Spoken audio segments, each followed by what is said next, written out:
নমস্কার বন্ধুরা, প্রতিদিনের মতো আজকেও আমি যে সাপোর্ট আর রেজিস্ট্যান্সগুলো দিয়েছিলাম সেই সাপোর্ট আর রেজিস্ট্যান্সগুলো খুব সুন্দরভাবে নিফটি ফিফটি কিন্তু মেনে চলেছে।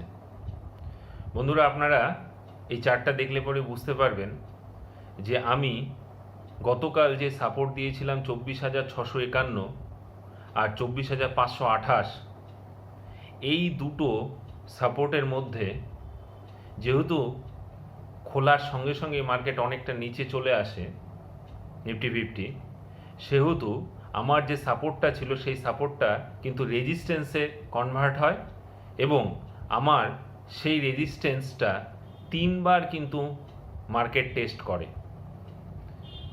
তিনবার এসে কিন্তু মার্কেট এই জায়গাটা রেজিস্ট্যান্স নেয়। আবার মার্কেট যখন নিচের দিকে নামে তখন আমি যে সাপোর্টটা বলেছিলাম 24,528, সেই জায়গায়ও কিন্তু দুইবার কিন্তু মার্কেট সাপোর্ট নেয়। তাহলে আমি যে সাপোর্ট আর রেজিস্ট্যান্সগুলো দিচ্ছি আপনাদের, তাহলে কতটা প্রেডিকশান করে দিচ্ছি, মানে কতটা ক্যালকুলেশন করে দিচ্ছি, আপনারা বন্ধুরা নিজেরাই বুঝতে পারবেন এই চার্টটা দেখে। তো আমি এর আগের দিন বলেছিলাম যে ইন্ডিয়া ভিক্স 6.72% পজিটিভে বন্ধ হয়েছে।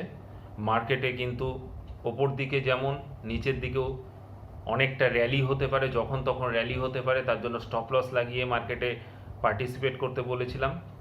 বন্ধুরা, আপনারা দেখবেন আজকে মার্কেট কিন্তু নিফটি ফিফটি 174 পয়েন্ট নেগেটিভ, প্রায় 200-র কাছাকাছি নেগেটিভে হয়ে গেছিল, কিন্তু মার্কেট শেষ পর্যন্ত 174 পয়েন্ট কিন্তু নেগেটিভে বন্ধ হয়। মার্কেটে কিন্তু ভোলাটিলিটি থাকবে, আমি এর আগের দিনই বলেছিলাম। তো যারা অপশান সেল করেন তাদের ক্ষেত্রে কিন্তু খুব টাফ যখন ইন্ডিয়া ভিক্স 17-র ওপরে উঠে যায়। আজকে কিন্তু ইন্ডিয়া ভিক্স 3.51% নিচে বন্ধ হয়েছে, 16.56-এ বন্ধ হয়েছে। অনেকটা নেগেটিভ হয়েছে ঠিকই, কিন্তু যেহেতু এটা 12-র ওপরে আছে, 12 থেকে 14 জোনের ওপরে আছে, সেহেতু কিন্তু ভোলাটিলিটি কালকেও থাকবে। তো ভোলাটিলিটিটা থাকার পেছনে অনেক কারণ আছে। তার পেছনে কারণ হলো কালকে থেকে আরবিআই মনিটারি পলিসি, যে আরবিআই মনিটারি পলিসিটা ডিসিশনটা নিবে, তার দুদিন যাবত যে মিটিং হবে, সেই মিটিংয়ে কালকে স্টার্টিং হবে 6 তারিখে, মানে শুক্রবার দিন কিন্তু এর আউটকাম বেরোবে। তো জেনারেলি দেখা যায় যখন মনিটারি পলিসি আউটকাম বের হয় তার আগে মার্কেটে কিন্তু ভোলাটিলিটি তেমন থাকে না, কিন্তু এইবারই আমি দেখছি যে মার্কেটে কিন্তু অনেকটা ভোলাটিলিটি আছে। কেন, তার পেছনে কারণ খুব একটা বের করা যাচ্ছে না, কিন্তু মনিটারি পলিসির আগে কিন্তু মার্কেট কিন্তু একটা কনসলিডেশনের মধ্যে থাকে, কিন্তু কনসলিডেশনটা কতটা রেঞ্জের মধ্যে হবে সেটা কিন্তু পার্টিকুলারলি বলা যায় না বলেই কনসলিডেশনটা হয়তো 200-150 পয়েন্টের মাঝখানে হচ্ছে, এটাও কিন্তু বলা যেতে পারে।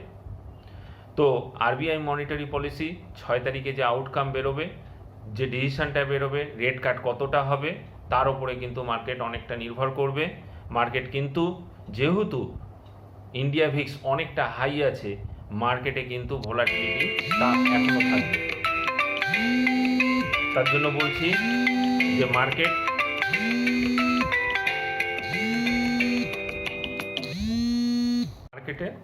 ভোলাটিলিটি কিন্তু বজায় থাকবে, কারণ ইন্ডিয়া ভিক্স কিন্তু যে বর্ডার লাইন, মানে 12 থেকে 14, তার উপরে কিন্তু থাকছে সব সময়ের জন্য।